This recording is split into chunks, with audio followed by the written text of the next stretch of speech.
হযরত শাহজালাল আন্তর্জাতিক বিমানবন্দরের কুরিয়ার ইউনিটে ভয়াবহ আগুন লেগেছে।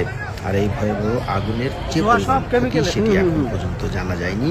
তবে আগুন নিয়ন্ত্রণের চেষ্টা করছে ফায়ার সার্ভিস এবং শাহজালাল বিমানবন্দর কর্তৃপক্ষ। এই মুহূর্তে শাহজালাল বিমানবন্দরের ভেতরে যে আগুনের যে অবস্থা সেটি দেখানোর চেষ্টা করছি আমরা। আপনারা দেখতে পাচ্ছেন বিমানবন্দরের ভেতরে যে কুরিয়ার ইউনিট রয়েছে, যেখানে বিদেশ থেকে বিভিন্ন পণ্য আসে, সেই জায়গাতেই মূলত আগুন লেগেছে। খোঁজ নিয়ে জানা গিয়েছে বিভিন্ন ধরনের মালামাল আসা এবং যে সমস্ত বিদেশ থেকে কেমিক্যাল সহ মূল্যবান সামগ্রী আসে সেগুলিতেই আগুন লেগেছে। শনিবার যেহেতু কাস্টমস বন্ধ রয়েছে, সুতরাং এই মুহূর্তে বলা যাচ্ছে না কি পরিমাণ মালামাল ক্ষতি হবে। তবে আগুন নেভানোর পরে জানা যাবে আসলে কি পরিমাণ ক্ষতি হবে। তবে এই মুহূর্তে বিমানবন্দর কর্তৃপক্ষ এবং ফায়ার সার্ভিস চেষ্টা করছে আগুন নিয়ন্ত্রণে আনার। তবে আগুনের যত সময় যাচ্ছে ততই আগুনের মাত্রা তীব্র হচ্ছে।